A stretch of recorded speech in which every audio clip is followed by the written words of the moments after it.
Hello আমার প্রিয় বন্ধুরা, সবাই কেমন আছো বলো? আশা করি সবাই ভালো আছো, আমিও আছি ভীষণ ভালো। বন্ধুরা, আজকে সকাল সকাল চলে এসেছি একটা ছোট্ট ভিডিও নিয়ে। দেখো, আমার মাসির বাড়িতে এসেছি আমি, আর এসেই দেখি ছাদের মধ্যে হনুমান বসে রয়েছে। তো এখন তো ভয়ে আমি বাড়ি যাব, যেতেও পারছি না, কি করি বুঝতেও পারছি না। তারপর দিয়েছিলাম তাদের প্রধান খাবার, যেটা প্রিয় সব থেকে, কলার বিস্কিট দিয়েছিলাম।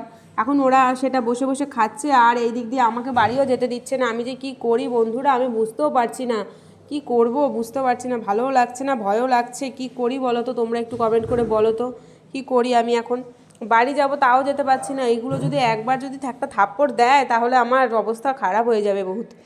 এখন তোমরাই বলো কমেন্ট করে, আমি এখন কি করব, আমার এখন কি করা উচিত, আমি ঠিক বুঝতে পারছি না, ভয়ও লাগছে। যাই হোক বন্ধুরা, ভিডিওটা তোমাদের সাথে একটু শেয়ার করলাম হনুমানটাকে দেখানোর জন্য।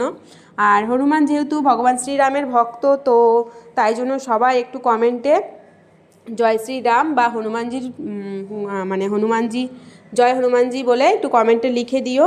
ভিডিওটা এই পর্যন্তই। ভালো লাগলে লাইক কমেন্ট শেয়ার আর সাবস্ক্রাইব করে দিও চ্যানেলটা। আজকের মতো সবাইকে টাটা।